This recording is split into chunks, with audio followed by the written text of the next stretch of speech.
You may be asking yourself, does reamping change my tone? And the answer is yes. It does change your tone a little bit. It can change your tone a lot if you don't have the right equipment.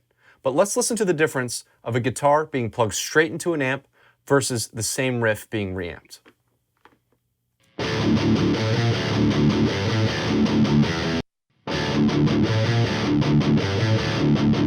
So as you can hear there, the one that is reamped has a bit less gain. Let's play that one more time if you didn't catch it.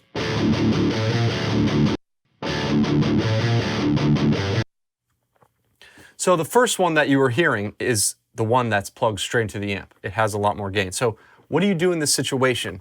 We had the reamp box turned all the way up.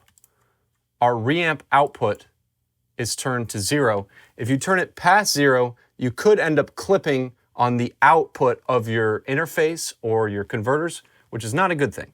You want to actually use something that's dedicated that will clip it nicely, like JST clip.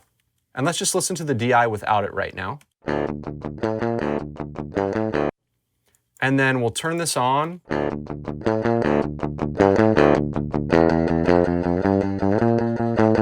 So it's not clipping a lot, but if you look at the view meter here, you can see that it's going all the way up to the top without hitting the red. Now this plugin has a special algorithm that causes it to clip in a certain way, in a pleasing way. So this is the kind of thing that you want to reach for. Now whenever I actually did this example and reamped it with the clipper on, it was only about this much. It's not distorting it a lot. So let's listen to the sound of this DI being clipped while it's being reamped. And that's this very last track here on the bottom. So first, actually, let's play straight into the amp. And then the clipped. Much closer. Again, straight into the amp. Clipped. For some reason, I almost might actually prefer the one that was reamped and then clipped. It has a little bit more of a tighter low end, it seems. Let's hone in on that. Listen to that low end.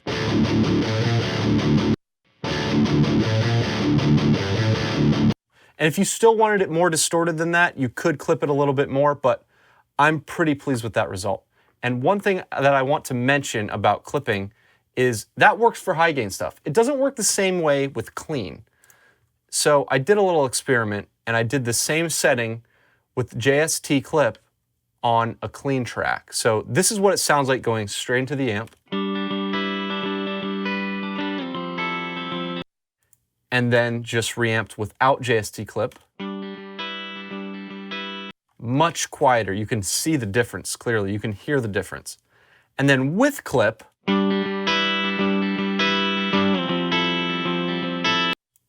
let's play straight into the amp again. So as you can see, it didn't quite get there exactly. You would probably want to clip that less, but it did get it a lot closer. So that's a great technique to get your reamp to sound a lot more like plugging straight into the amp. Now, you may not have everything in line. You may not have all the perfect equipment that we talk about. Maybe your cables are too long. Maybe your preamps are too dark. Maybe you only have passive pickups into a preamp that just doesn't work well with those. You don't have a DI box. You have a reamp box that is a low gain output. Your cable is too long. So everything is just not in the right place. You're going to get a result that's very muddy, very muffled, and very low gain. And what do you do when you're in that scenario? Let's actually check out a solution for that. Okay, so let's listen to that DI whenever everything is just not quite in line for you equipment-wise.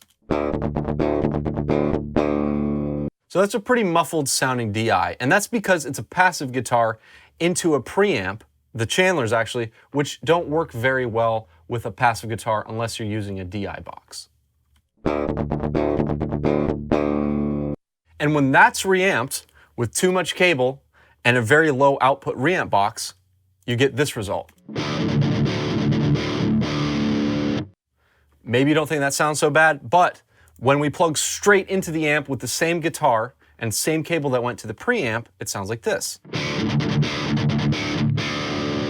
It's much clearer.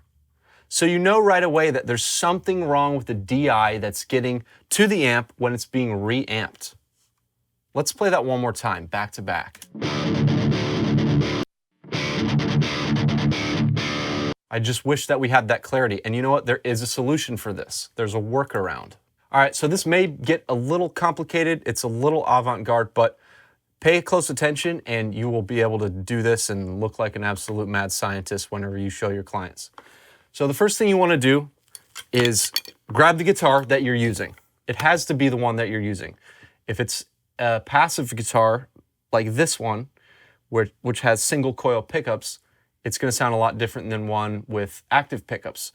Those probably won't need as much correction as this one will. So when I was thinking of a solution for this problem, because I have run into this before, I thought, what is the easiest way, the clearest way to get an EQ profile out of this guitar? Well, it would be a sine wave, but I can't make a sine wave with a guitar. The closest that I can get to that is with a slide. So the basic concept is you're hitting as many frequencies as you can while playing the guitar to get the spectrum of frequencies that's coming out of the guitar into the preamp. So this is what I developed. If you take the slide, you'll have to turn on a click because you want this to be very accurate. You're going to play a certain riff. I'll turn on the click and I'll play the DI that I played and I'll show you what I did. I think you'll know just by hearing it, but you may as well see a demonstration as well.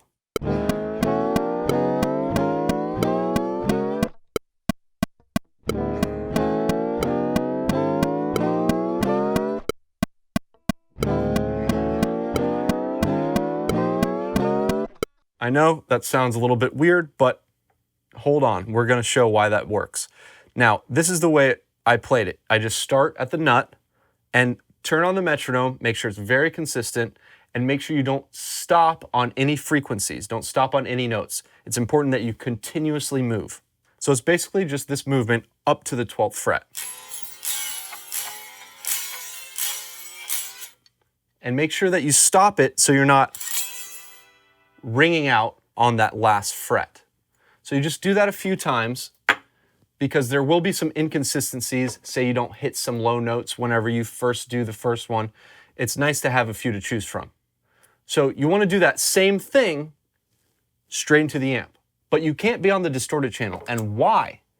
You can't be on the distorted channel because you need something that sounds the closest to a DI. And what would that be? That's the clean channel. So I did the same thing and I played it straight from the guitar into the amp and it sounds like this.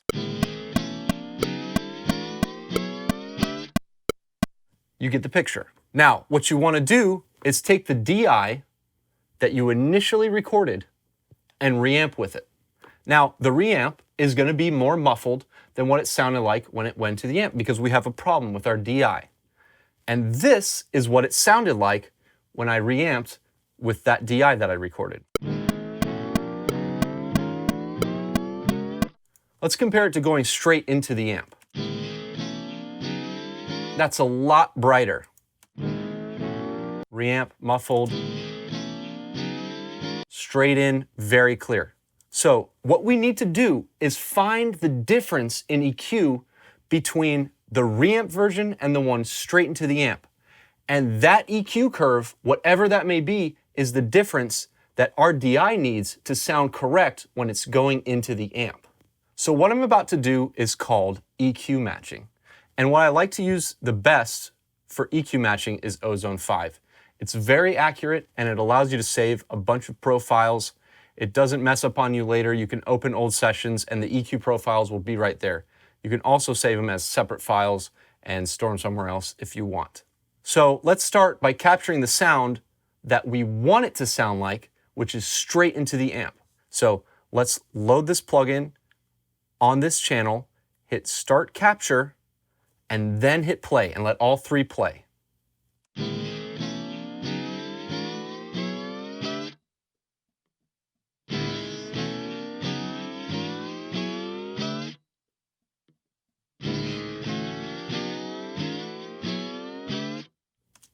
All right, now that we're done, we hit Stop Capture.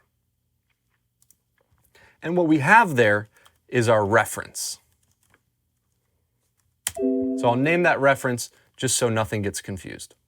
Next, you want to capture the EQ profile of the muffled reamp signal. So make sure you load up Ozone on that and then hit Start Capture and hit play.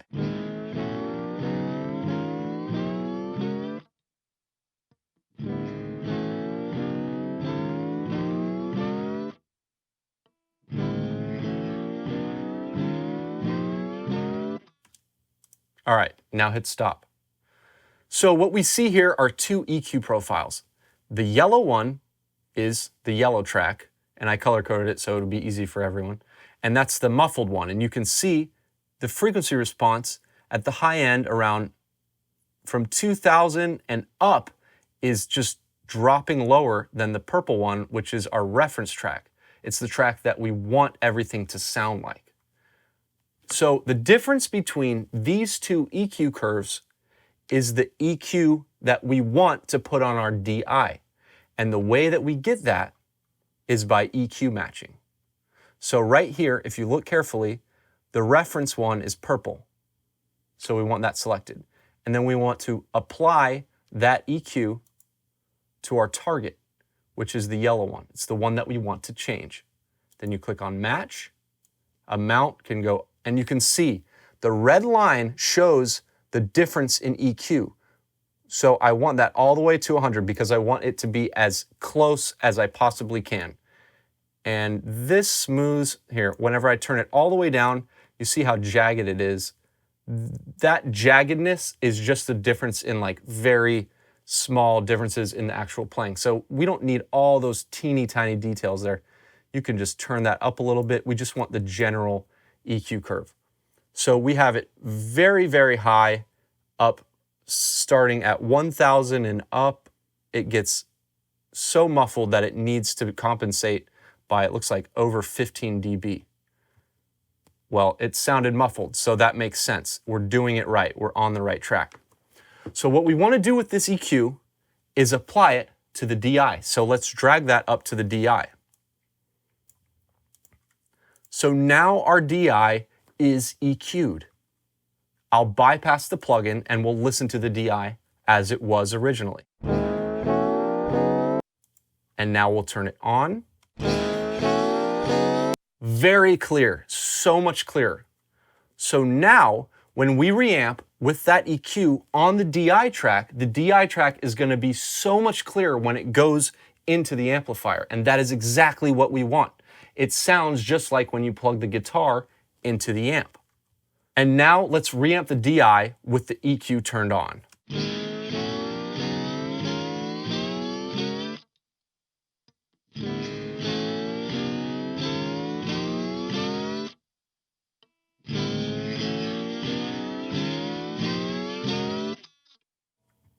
All right, so we have that reamped.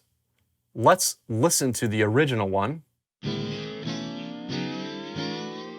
and then our reamp version. So much closer than our original, which is right here. I just hit undo and it's back to how it originally was reamped. So incredibly muffled. I just hit redo, it's back. That's the new one. So now our DI is ready to record with this setup to sound exactly like the guitar was plugged into the amp. So let's go back to that original riff that we were trying to fix. That's what it sounds like now. That's what we want it to sound like. So now let's reamp that. Let's go to the dirty channel because that's what it was on. And let's reamp it.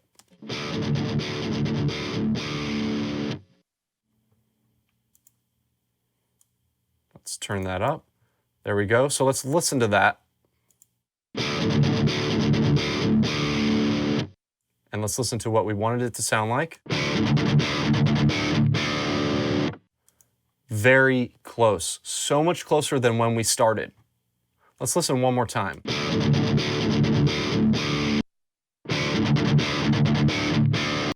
It almost sounds like we might have a little too much gain going to the amp. So I'll turn the reamp output, the send, that's what we're looking at now, that goes out of the converters into the reamp box, into the amp. I'm turning that down by 5 dB. Let's reamp again.